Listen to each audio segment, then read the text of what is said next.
Hello, আসসালামু আলাইকুম guys. আশা করি আপনারা সবাই ভালো আছেন। আলহামদুলিল্লাহ আমিও ভালো আছি। আজকে আমরা গ্রামের বাসায় গিয়েছিলাম। আর গ্রামের বাসায় যাওয়ার কারণ হচ্ছে আমাদের বাসার কাজ চলতেছে, ওটা দেখার জন্য। আর বাসার কাজ দেখার পরে হচ্ছে আমরা একটা ফুপির বাসায় গিয়েছিলাম। আর ফুপির বাসায় যাওয়ার পরে দেখি যে ফুপিদের খেজুরের গাছগুলা কাটতেছে খেজুরের রসের জন্য। তো আমরা তখন দুপুরের বেলা গিয়েছিলাম। তখন আমি ফুপির কাছে বাহানা ধরি যে আমাদের রস খাওয়াইতে হবে। পরে ফুপি আমাদের জানালো যে বিকাল দিকে আসলে আমাদের রস খাওয়াবে। তো আমরা ওই সময় বাসায় ফিরে যাই। পরবর্তীতে আবার বিকালে আসার পরে আমার ফুফাতো ভাই এবং ভাগনা দুইজনে এই যে গাছে উঠছে। গাছে ওঠার পরে ওরা রস নামাই নিয়ে আসছে। আর আমার এত ভালো লাগতেছিল, আর গাছগুলো এত নিচে ছিল, আমি নিজের চোখে দেখতেছি যে রস পড়তেছে, আমার এত ভালো লাগতেছিল।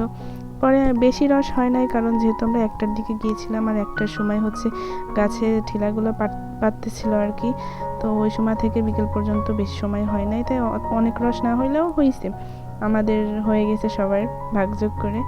আর ওইখানের পরিবেশটা এত সুন্দর ছিল, এত মনোরম ছিল, আমার এত ভালো লাগতেছিল সময়টা। মানে তখন সূর্যটা কেবল চলে যাইতেছে, মানে সূর্যটা একদম ডুবে যাইতেছে, এরকম একটা অবস্থা। আর এই 2025 সালে প্রথম আমরা রস খাইতেছি, খেজুরের রস। আমার এত ভালো লাগছে, আর এরকম সাজো রস আসলে পাওয়া যায় না। আমরা রাত্রেবেলা যদি রাত্রের রসটা রেখে দিলে সকালে খাইলে ওটার একটা মজা, আর এটার আর একটা মজা। আমি এত মজা লাগছে, আমি এরকম রস কখনো খাইনি যে গাছ থেকে নামিয়ে সঙ্গে সঙ্গে। আর ওইখানের দৃশ্যটা এত ভালো ছিল, আপনারা দেখতে পাচ্ছেন যে গাছের ঠিলা বাঁধা রয়েছে আর রসগুলো কিভাবে পড়ছে, আমার এত ভালো লাগতেছিল দেখতে।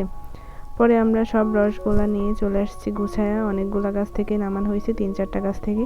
পরে রসগোলা ছেঁকে নিয়েছি, ছেঁকে নিয়ে তারপর আমরা সবাই ভাগযোগ করে খেয়েছি। আলহামদুলিল্লাহ অনেক ভালো লাগছে, অনেক মজা লাগছে। আর এই বছরের প্রথম রস খেয়েছি। আশা করি আমার আজকের ব্লগটি আপনাদের খুব ভালো লেগেছে। এইভাবেই লাইক, কমেন্ট, শেয়ার এবং সাবস্ক্রাইব করে আমার পাশে থাকবেন। ধন্যবাদ।